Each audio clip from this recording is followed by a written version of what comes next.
Oi pessoal, tudo belezinha? Então vamos começar essa videoaula que vai falar sobre departamento pessoal. Mas antes, deixa eu fazer uma distinção. Em Fundamentos da Administração, provavelmente vocês estudaram a organização e as suas subdivisões. Né? Então, é muito comum que as organizações, que as empresas de modo geral, elas se subdividam em unidades organizacionais. E aí a somatória dessas unidades organizacionais é a empresa inteira. Inclusive, normalmente essa subdivisão, né, essa divisão da organização, ela se apresenta na forma de um organograma. Né? O organograma, então, normalmente, descreve como você subdividiu a organização. E, normalmente, essa subdivisão é chamada de departamentalização. Então, você vai departamentalizar, você vai dividir a organização em departamentos ou em unidades organizacionais. E para essas unidades você vai dar diversos nomes. Pode dar o nome de gerência, de direção, de setor, enfim.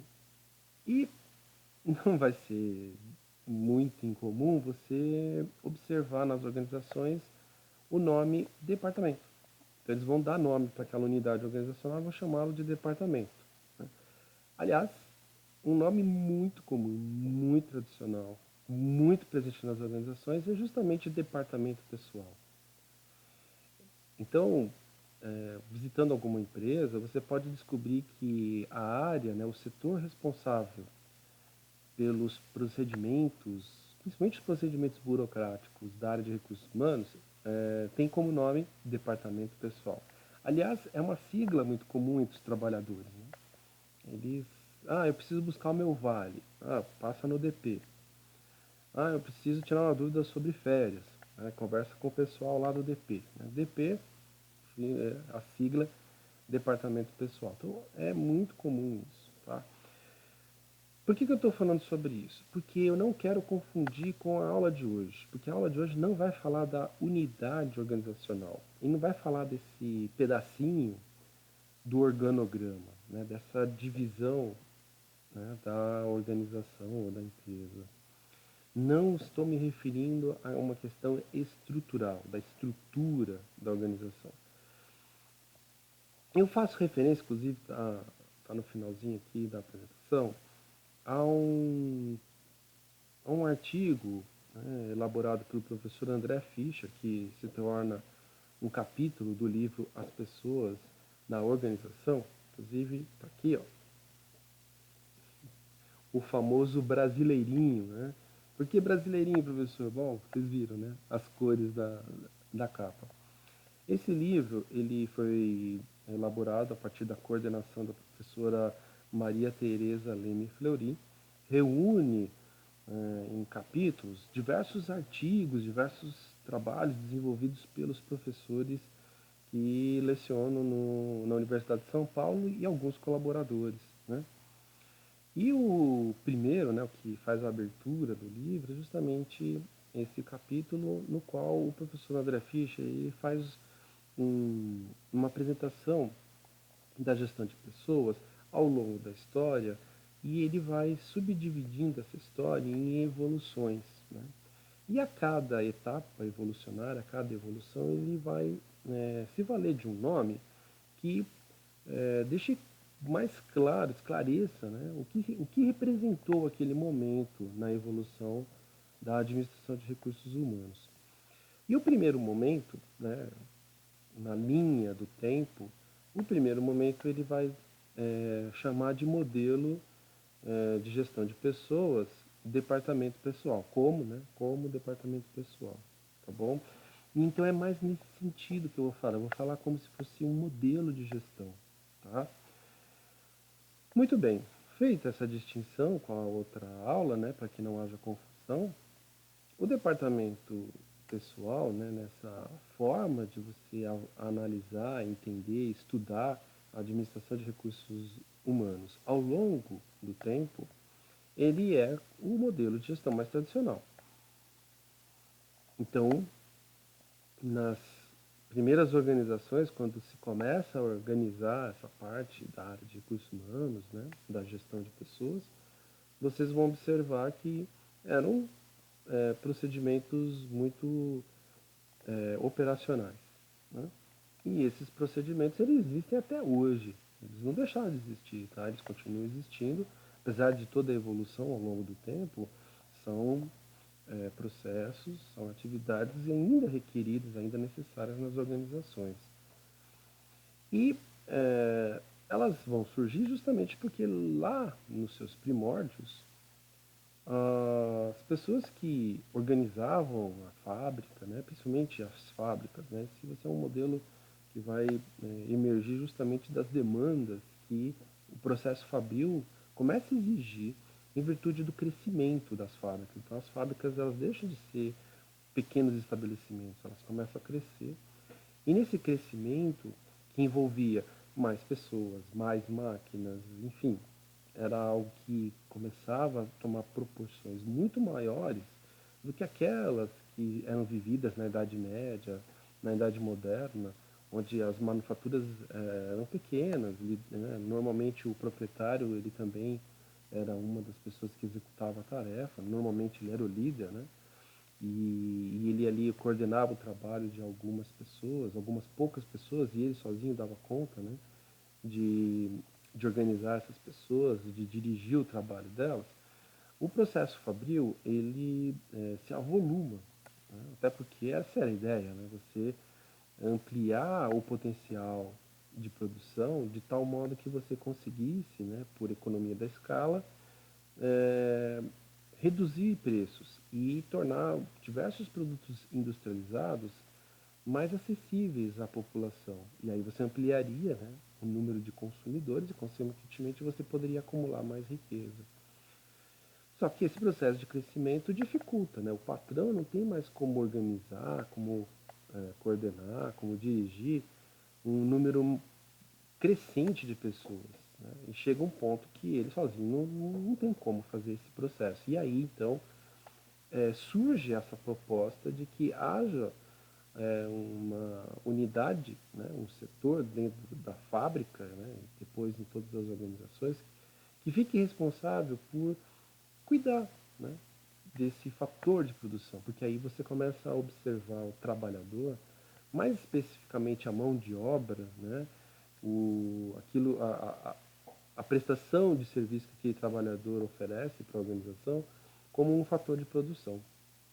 E é por isso que ele é o mais tradicional, porque já desde os primórdios você vai ter as pessoas observando isso, então você vai notar isso no dia a dia, no cotidiano das fábricas, ainda no século XIX, e você começa também a ter pessoas estudando e procurando, né, por meio desses estudos, observar o que pode ser feito no sentido de ampliar, né, o retorno que o contratante, né, o empregador, pode ter sobre o empregado, sobre o trabalhador.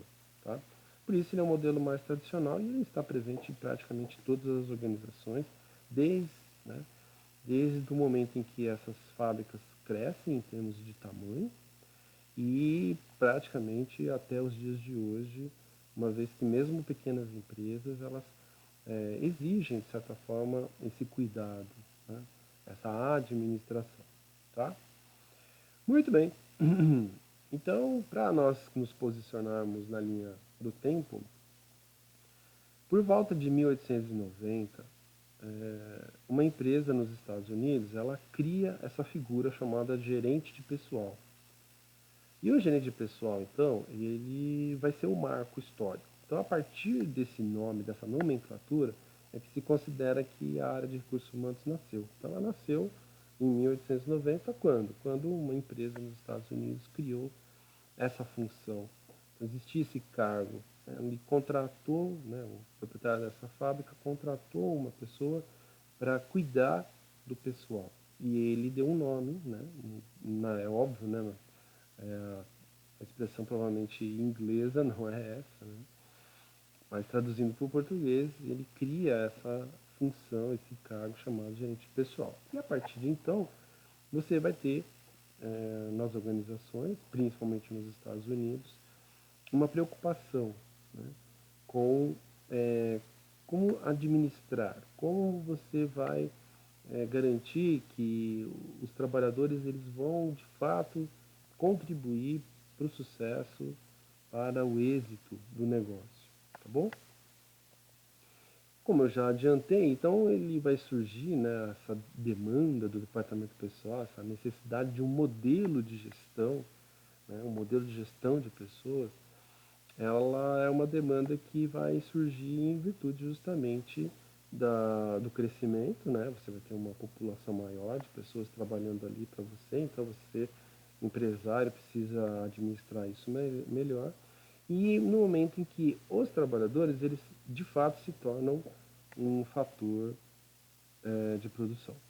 Então, eu começo a entender os trabalhadores também como um recurso. Por isso a origem da palavra recursos humanos. Né? Então, os meus recursos para a produção de uma mercadoria não se resume à matéria-prima. Né? Eu descubro que eu preciso de mais coisa além da matéria-prima. E nesse processo de entendimento, né, da manufatura e, consequentemente, do processo fabril, né, da industrialização, esses teóricos, esses pesquisadores percebem que a mão de obra, ela também é, vamos dizer assim, né, entre aspas, uma matéria-prima. Ela também faz parte dali, daquela exigência em termos de execução, em termos de fabricação, e você então não pode desprezar esse componente. Ao contrário, ele tem que ser inserido na hora de calcular os custos, na hora de calcular os preços. Eu preciso, né, incluir a mão de obra. Então ela vira um fator de produção, como são, né, a matéria-prima, como são as máquinas. Né? E eu preciso administrar agora esses custos, né, veja, e aí entra, né, a mão de obra. A mão de obra não é um único custo, mas ele se torna um custo importante. Aí, somado à matéria-prima, provavelmente são os custos mais importantes que a organização passa a perceber, né, e que exigem da organização uma administração cada vez mais racional. Eu preciso administrar racionalmente. E o que significa administrar racionalmente? Significa que o uso desses insumos, da matéria-prima, da mão de obra, eles devem proporcionar o maior ganho possível a partir daquilo que foi investido. Então, eu pago um salário para esse trabalhador. Né? Quanto que esse trabalho, né, remunerado, então esse pagamento que eu negociei, é óbvio, isso não é presente, né? Eu negociei com ele, eu contratei ele por um valor, né? O quanto que ao pagar, né, para cada centavo, para cada unidade monetária, né, R$ 1 que eu pago para esse trabalhador, quanto que ele é, produz, né, em contrapartida. E essa relação, ela precisa ser favorável à organização para que ela possa obter o lucro, para que ela possa continuar investindo, né, no desenvolvimento daquele processo, daquele negócio, tá? E veja, quando eu faço esse tipo de comparação, eu estou racionalizando. É um exemplo aí daquilo que a gente pode, de forma assim mais concreta, né, chamar de administrar racionalmente esse custo. Bom, naquele momento vai surgir então estudos de tempos e movimentos, né, nesse cenário que figuras muito importantes para a administração, que vocês provavelmente estudaram lá em Fundamentos da Administração, vão ganhar importância, inclusive importância que até hoje nós estudamos eles, né? O primeiro, inclusive, vai dar nome a essa escola, é o Friedrich Taylor. E o Taylor, né, o sobrenome dele vai dar origem à expressão Taylorismo. O Taylorismo é uma outra forma de você chamar, né, a administração científica, que é a primeira escola, né, geral, né, da administração. E ela data do início do século XX, mas ela não nasceu ali no século XX. Né? Ela começa a ser pensada, refletida já no final do século XIX, dada os desafios que surgem naquele momento. E no caso do Taylor, né, do Friedrich Taylor, Winslow Taylor, ele se vê diante desses desafios, ele se sente na obrigação de resolvê-los, e aí ele começa a propor, né, mecanismos que racionalizam o trabalho. E essa racionalização do trabalho, ela vai ter dois estudos muito importantes como base. O estudo de tempos, que foi feito pelo próprio Taylor, né? Taylor usava um cronômetro, e a partir desse cronômetro ele conseguia estabelecer padrões para determinadas atividades, e esses padrões passaram ali naquele momento, né, no primeiro momento, a servir de referência para a produtividade, para o cálculo de produtividade, né? E inclusive depois vão servir de referência para a contratação. Eu vou usar essas referências na contratação das pessoas. Vou fazer com que elas executem determinadas tarefas e vou cronometrar. E se elas, na hora que eu cronometro, elas atingem, né, as referências que foram estabelecidas para aquela tarefa, né, então elas são candidatas a serem contratadas. Se elas não alcançam essas referências, eu provavelmente estou diante de pessoas que poderiam prejudicar, inclusive, a produtividade que a organização, que aquela fábrica atingiu naquele momento, né? Por conta justamente desse cálculo de referência, desse estudo de tempos das atividades, das formas como as pessoas executavam as suas tarefas. E um outro estudo, que não foi o Taylor, foi um companheiro dele de pesquisa, né? Tanto que depois, junto, né, com vários outros pesquisadores, não só os dois, mas outros pesquisadores, eles vão formar uma sociedade que num primeiro momento se chama Sociedade da Administração Científica, e depois, quando o Taylor ele falece, em homenagem a ele, que era o grande líder dessa sociedade, vão chamar de Sociedade Taylor, né? O que vai dar origem então ao Taylorismo, essa expressão muito utilizada, inclusive na literatura. Bom, esse outro companheiro é o Frank Gilbreth.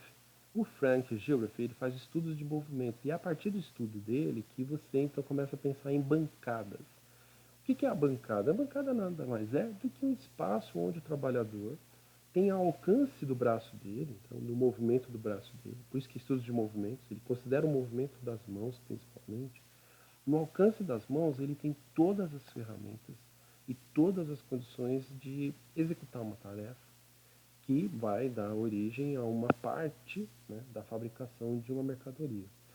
Então ele vai dividir, né, na verdade esse processo de divisão do trabalho ele não é nem do Taylor, nem do Gilbreth, ele já existia a partir da Revolução Industrial, né?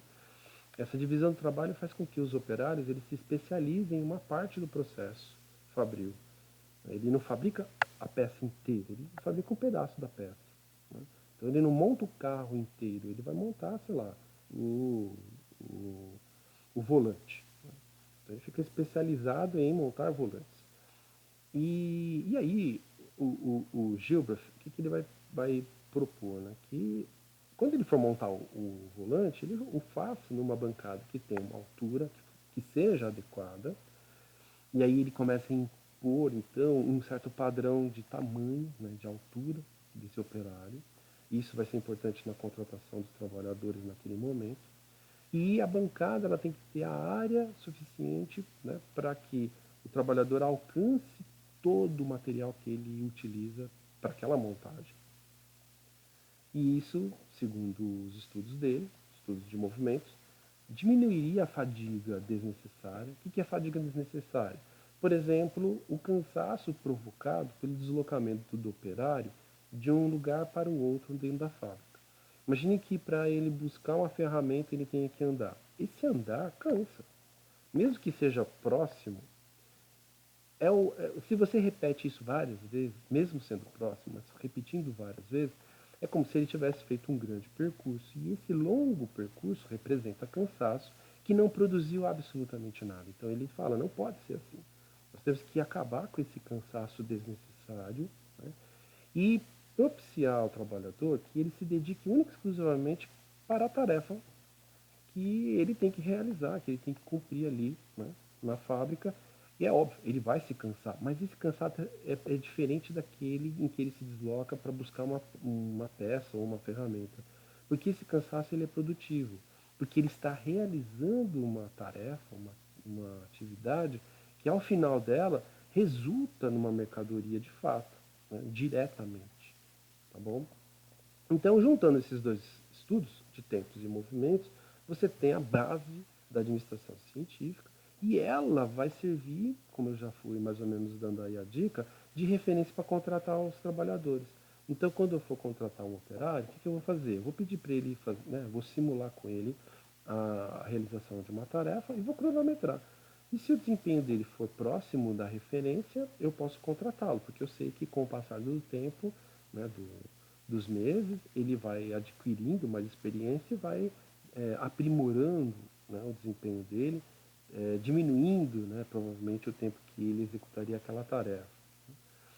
E também começo a observar a altura, começo a observar os movimentos, principalmente do braço, né, porque naquele momento você tem muita atividade manual ainda, e isso começa a virar critério de contratação. Então, naquele momento, eu contratava pessoas muito altas? Não, por quê? Porque pessoas muito altas, elas teriam dificuldade, né, numa bancada de tamanho médio. Elas teriam que ficar arcadas, e esse arco que elas teriam que fazer representaria um desgaste, um cansaço, que diminuiria a produtividade dela.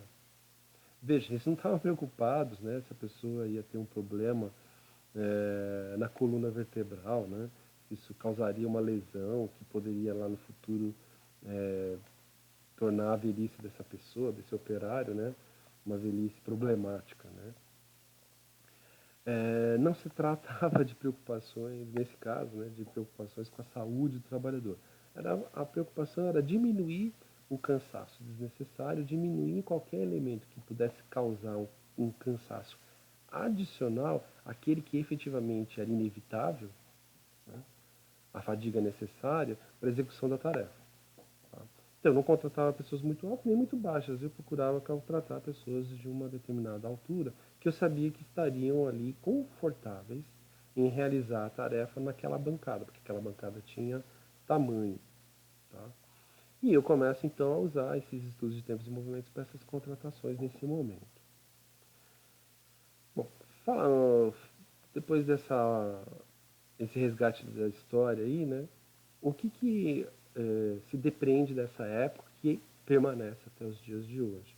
Esse modelo de gestão é um modelo que tem como base as transações, os procedimentos e os processos da área de recursos humanos. Então, como eu falei, até hoje existe isso e esse é um modelo de gestão muito comum.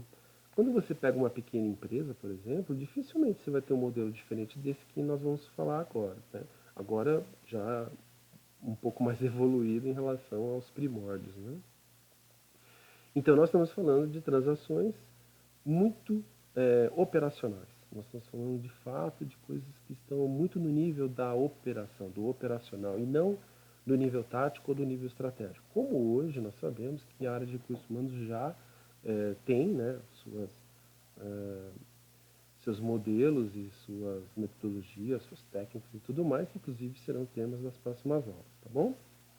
Muito bem, então nós estamos falando aí da adequação ao trabalho, existe ainda a figura do trabalhador padrão, mas diferente lá da época do Taylor, do Gilbert, né, final do século XIX, início do século XX, agora não começa a olhar só as questões físicas, né, o alcance, né, da área do braço dele, a altura dele, o tempo em que ele demora para executar determinada tarefa. Começa a buscar outras referências, né, que vão, por exemplo, né, muito comumente hoje a gente pode observar isso, observar a formação desse trabalhador. Esse trabalhador ele tem formação para isso, mesmo nas fábricas, né? Você hoje busca cada vez mais operários que tenham, por exemplo, um curso técnico. Né? E aí você, a partir dessa observação, se aquele trabalhador ele é adequado ao trabalho, então começa a observar características que esse trabalhador oferece e verifica o quanto que essas características elas são compatíveis, elas estão próximas daquilo que seria necessário, né, ou desejável para a vaga que está à minha disposição, que foi lá o nosso tema, né? No primeiro, ali, entre o primeiro e o segundo bimestre, quando a gente começa a falar de recrutamento e seleção, principalmente no segundo bimestre, Quando eu começo a fazer essas comparações, nada mais é do que essa adequação ao trabalho, né? Que é um modelo de gestão, tá? É um modelo de gestão tradicional que está lá, baseado no passado, que permanece e que sim, ainda fica sob a responsabilidade do departamento pessoal. Eu continuo me preocupando com a questão da produtividade, o quanto que aquele trabalhador ele consegue produzir mais em menos tempo, seja lá qual for a tarefa que ele faça, desde uma tarefa que seja muito manual até uma tarefa que seja muito intelectual. Eu tenho, né, como preocupação a questão da produtividade, e isso é um modelo de gestão tradicional, baseado lá nesse momento, né, histórico ali dos primeiros estudos, né, na área da administração, que permanece até os dias de hoje, que serve ainda de referência para muitas organizações. A questão da recompensa, então eu começo a comparar o famoso custo-benefício, né? O quanto que eu pago de salário e o quanto que eu tenho de retorno, né, desse trabalhador. E aí essa relação de produtividade, né, que é o benefício que a organização, que o negócio percebe, e o custo, né, que no caso seria o salário e todas as obrigações em torno desse salário, né, tem previdência, tem tributações, etc. Eu comparo esses valores e procuro observar se eu estou tendo aquilo que desse resultado seria interessante para a sobrevivência do negócio, que é a rentabilidade. Tá? E nas organizações todo mundo tem que ter lá no departamento pessoal, né, tem que ter alguém cuidando do salário, cuidando da folha de pagamento, da impressão, do olerite, né, do recibo de pagamento, o depósito ou a entrega do dinheiro, né, do pagamento do trabalhador. Então essa parte da recompensa ela está muito presente aqui desde os primórdios, né, dessa preocupação. E elas hoje em dia, óbvio, né, não dizem respeito exclusivamente aos valores financeiros. Aqui também entram outros ganhos econômicos que não estão representados na forma de dinheiro, né, como é o caso do salário. Eu posso estar falando aqui de benefícios, posso estar falando aqui de direitos, posso falar de prêmios, que foi aquilo que nós vimos lá em remuneração. Então essa parte, né, ela também está aqui dentro desse modelo de gestão que nós chamamos de departamento pessoal. A questão da eficiência, né? Então eliminar desperdícios e maximizar o aproveitamento dos recursos, principalmente nesse caso dos recursos humanos. E os trâmites burocráticos. Então, todo o procedimento burocrático, todas as obrigações exigidas por lei, por exemplo, elas precisam, né, alguém precisa cuidar disso e no modelo de gestão de departamento pessoal, isso está presente desde os primórdios e continua valendo até hoje. Tá? Então, são as questões relacionadas à documentação. Então, a carteira de trabalho, se ela é preenchida corretamente, quem preenche, quando preenche, aquela coisa toda entre outros documentos que são obrigatórios por lei. Né? Então, existem diversos documentos. Pessoal, eh, nós não acabamos, né, aqui, nós não tivemos condições de lidar com toda essa documentação, mas lidamos com duas importantes, que é a carteira de trabalho e previdência social, a famosa CTPS, e o currículo. Né? O currículo é muito importante e vocês também tiveram a oportunidade de estudar um pouquinho esse documento. Tá? E todo o trâmite burocrático, então, que está relacionado a essa documentação, que as organizações, elas obrigatoriamente precisam ter para lidar com as pessoas, com os trabalhadores que atuam ali no negócio dela. As obrigações trabalhistas, e aí sempre observar as leis, né, a legislação vigente, não tem só leis, existem normas, existem resoluções, enfim, e aí é importante que alguém fique atento ao cumprimento dessas obrigações. E esse é um modelo antigo, porque sempre elas existiram, né? Sempre foi necessário algum vínculo. Eu contrato um operário, eu tenho que ter algum vínculo formalizado. Então, eu tenho um contrato, por exemplo, assinado, enfim. No caso, hoje, como a grande maioria dos trabalhadores aqui no Brasil estão sob a consolidação das leis do trabalho, então é a CLT, né? A gente segue ali a CLT em termos de obrigações trabalhistas e também as previdenciárias, tá? Que são muito comuns também, não só aqui no Brasil, mas no mundo inteiro, mas principalmente no Brasil, né? Que é o nosso caso aqui de atuação profissional. e outras obrigações legais e contratuais. E aqui entra também, por exemplo, aqueles contratos estabelecidos junto ao sindicato, né, os famosos acordos coletivos. Então tem um acordo coletivo, esse acordo coletivo geralmente ele se manifesta na forma de uma convenção, né, que é um documento assinado pelo sindicato, pelos patrões, e aí esse documento ele também tem força de lei, né, ele também vale para os contratos que são estabelecidos com aquelas pessoas, com aqueles trabalhadores, tá bom? E isso é um modelo de gestão, professor? Sim, é um modelo de gestão de nível operacional. Veja que aqui eu falei só de questões muito operacionais mesmo, de trabalhos que são ali cotidianos, do dia a dia. Né? Não estão preocupados, por exemplo, com o futuro, como é o caso do nível estratégico, né? Ou né, com o bom funcionamento do todo e o atendimento de objetivos e metas, que seria ali mais uma preocupação de nível tático, são coisas mesmo do nível operacional e que sim devem ser compreendidos como ações, como decisões que estão compreendidas no modelo de gestão. Tá? Ele é o mais simples, ele é o mais antigo, né? Mas ele também é importante e ele traz uma série de benefícios para as organizações. Bom, pessoal, a principal referência aqui dessa aula é justamente essas páginas, são né, duas páginas aí, da página 19 à página 21 do livro As Pessoas na Organização. Tá? Só para antes de encerrar aqui, uma coisa muito importante, que é bem importante mesmo que vocês entendam, é que no caso do técnico em administração, então quando nós estamos formando vocês aqui nesse curso, a atuação de vocês, ela está muito ligada a esse modelo de gestão do departamento pessoal. Espera-se que vocês, técnicos em administração, tenham condições de executar, ou de implantar, ou enfim, vocês possam, né, é, em qualquer organização, fazer essa gestão. Esse tipo de gestão de pessoas, que tem como base o departamento pessoal, ela é esperada de um técnico de administração. Então essa aula aqui, ela foi um resuminho daquilo que provavelmente vocês seriam ou serão cobrados na hipótese de atuar profissionalmente como técnico em administração. Tá? Os próximos temas, né? Então a gente vai ver na próxima videoaula eu vou falar sobre gestão do comportamento humano.